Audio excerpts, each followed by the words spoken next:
तर्छौँ यार आवाज सुन्दै यार स्पोर्ट कारको जस्तो लाग्छ ओके ओभरअल्ली आज एसियन मार्केटमा राम्रो एउटा बाइक मुभमेन्ट दिएको छ still running well in profit मेरो होस् त्यस्तो राम्रै छ त यार कुन चाहिँ देशको रहेछ यही नै हो तपाईँको हाम्रो फ्लाइटको बिजनेस क्लास ए गाडी लिएको बधाई छ अब गाडी लिएको पार्टी कहिले हो एउटा बिगेस्ट ट्रेडिङ हब चाहिँ हामीले बनाउँदैछौँ त्यो ठुलो त देखिन्न त है वर्ल्ड टलेस्ट होटल भन्छ त यार के भन्नु पर्यो वेलकम म त यहीँको लोकल हो नि फाइनली म चाहिँ दुबई ल्यान्ड भइसकेको छु hello everyone welcome back to the blog आज चाहिँ मेरो तपाईँको दुबईको फ्लाइट छ अनि अहिले करेन्टली हाम्रो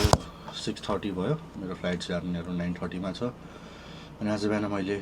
तपाईँको चाहिँ एसियनमा एउटा ट्रेड लिएको थिएँ हजुरहरूलाई म अलिकति ट्रेड रिक्याप देखाउँछु अनि हामी ब्लग कन्टिन्यू गर्छौँ टक्क ल अघि भर्खरै मैले लिएको ट्रेड हो स्टिल पनि रनिङै छ है मेनली तपाईँको जुन यो क्यान्डल हेर्नुहुन्छ नि आज यो क्यान्डल तपाईँको जुन ओपनिङ भएको थियो ओपनिङ भएको भनेको अराउन्ड 345 होइन 445मा ओपनिङ भएको क्यान्डल यसको तलपट्टि के थिएन भन्दाखेरि क्यान्डलको तल विक थिएन होइन यहाँनिर एउटा क्यान्डलमा बिचमा के थियो एउटा ग्याप थियो अनि यो एरियामा जुन यो तपाईँको चाहिँ अर्डर ब्लक छ अर्डर ब्लकमा पनि यो एरियामा तपाईँको के थिएन भन्दाखेरि विक फिलमेन्ट थिएन यहाँनिर विक फिलमेन्ट थिएन यहाँनिर मार्केटमा के थिएन विक फिलमेन्ट थिएन मार्केटले आयो के गर्यो मार्केटले आएर तपाईँको चाहिँ यो दुईवटा लो लाइन निकाल्यो यहाँनिर हेर्नुहुन्छ भने दुईवटा लो लाइन निकालिसकेपछि यहाँनिर एउटा लिक्विडिटी ग्र्याब गरिसकेपछि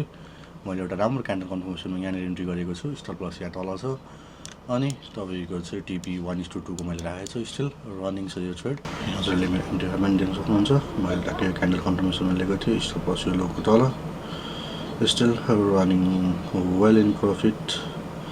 लेट चाहिँ यो टिपी हिट भयो भने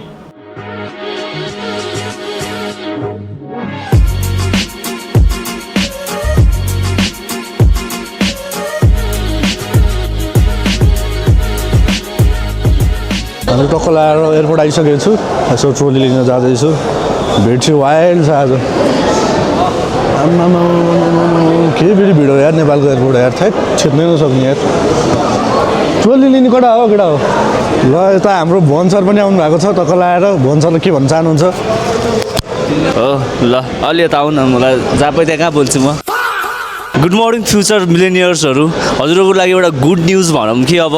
एउटा ग्रेट अपर्च्युनिटिज भनौँ जस्तै यदि हजुरहरू एकदमै धेरै बिगिनर्स हुनुहुन्छ अनि सबैजना ट्रेडिङ गर्ने सोचिराख्नु भएको छ एउटा राम्रो गुड प्लेस एउटा गुड राम्रो इन्भाइरोमेन्ट भेट्नु भएको छैन भनेपछि अब हामीले लगभग अबको 2 महिनाभित्र एउटा नेपालमै भनौँ न एउटा बिगेस्ट ट्रेडिङ हब चाहिँ हामीले बनाउँदैछौँ बिल्ड हुँदैछ त्यहाँ चाहिँ हजुरको एउटा राम्रो ट्रेडिङदेखि इन्भाइरोमेन्टदेखि लिएर होइन हजुरको रियल कुराहरू रियल सक्सेस कुराहरू रियल एक्सपिरियन्सहरू चाहिँ सेयर हुनेवाला छ एडिसन बिजनेस लोन छ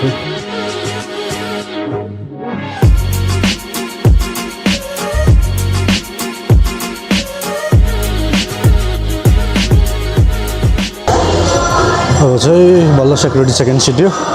अब जाँदैछौँ हामी बोर्डिङ गेट नम्बर मेरो कति हो गेट नम्बर 4 यहाँ छ इकोनोमीको इन्ट्रान्स चाहिँ उताबाट हुन्छ बिजनेसको इन्ट्रान्स चाहिँ यताबाट होला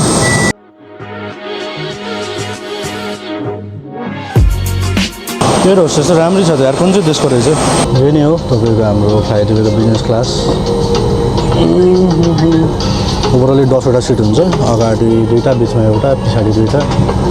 अगाडि यता पनि 2टा अनि मेरोवाला चाहिँ सिङ्गलवाला क्याबिन हुन्छ अनि पछाडि 2टा ओभरअल 10वटा सिट हुन्छ फ्लाइटको बिजनेसमा ठिकै छ नेपालबाट दुबई जानलाई योभन्दा तपाईँको राम्रो एयरलाइन्स पनि छैन किनभने नेपालमा हाम्रो तपाईँको फर्स्ट क्लास छैन इमिरेट्सहरू चल्दैन जस्ट फ्लाइ दुबई नै हो सबैभन्दा राम्रो तपाईँको नेपालदेखि दुबई जानलाई एकचोटि म तपाईँको यहाँ अगाडि स्क्रिन छ इन्टरटेनमेन्ट स्क्रिन भइहाल्यो यो सबै इन्टरटेनमेन्ट भइहाल्छ मेन भनेको लेग स्पेस एकदमै राम्रो छ यसको लेग स्पेस एकदमै वाइड छ पुरै फ्ल्याट हुन्छ ओभरअल यता हेर्नुहुन्छ भने यो सिट रिक्लाइन भइहाल्यो यहाँ रिमोट होला यहाँनिर रिमोट छ यहाँनिर तपाईँको हेडफोन छ अब 4-4जना युएसबी केबल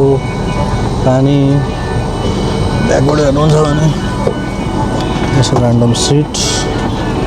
यहाँ छ एउटा तकिया आउँछ अहिले ब्ल्याङ्केट आउँछ सो ओभरअली कम्फर्टेबल नै छ सिटहरू अरू एयरलाइन्स भन्दा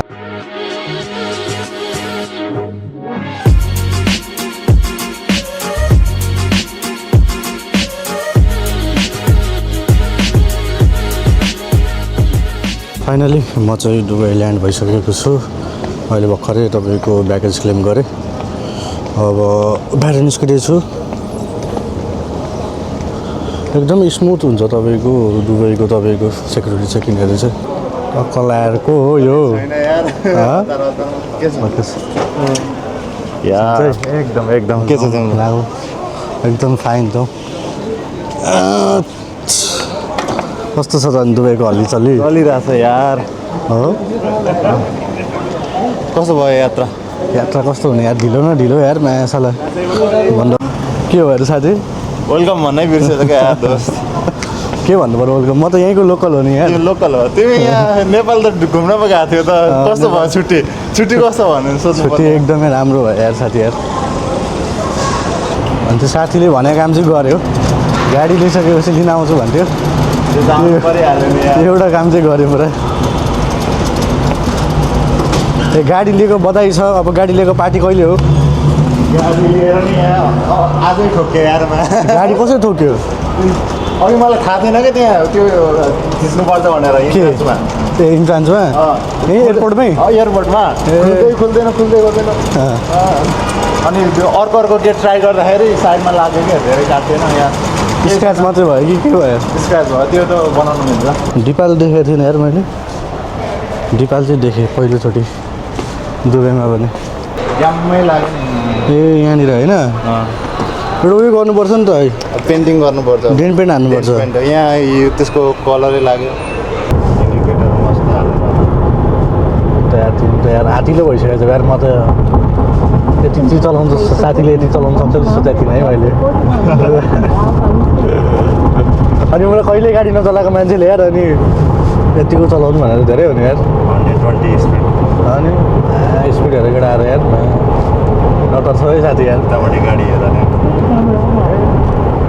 स्पिड क्यामेरा अरे है यस्तो पनि भन्छ यहाँ स्पिड क्यामेरा 500 मिटर त्यो उयो जेबोरा होटल भन्नु अस्ति हामी बसेको थिएँ होइन अगाडिको त्यत्रो ठुलो त देखिन्न त है वर्ल्ड टलेस्ट होटल भन्छ त यार यहाँबाट त्यस्तो नदेखेँ अघि यो टलेस्ट जस्तो छ त यो सोबारिया रेडी भन्ने यार होटल हो नि त त्यो चाहिँ होटल ए होटल टलेस्ट भयो होइन उयो जेबोरा होटल नतर्सँग यार आवाज सुन्दै यार स्पोर्ट कारको जस्तो लाग्छ के अलिअलि चाहिँ अलिअलि भाइब दिन्छ है भाइब चाहिँ दिन्छ यार यति भयो गर्ने बित्तिकै पुगिहाल्यो त यार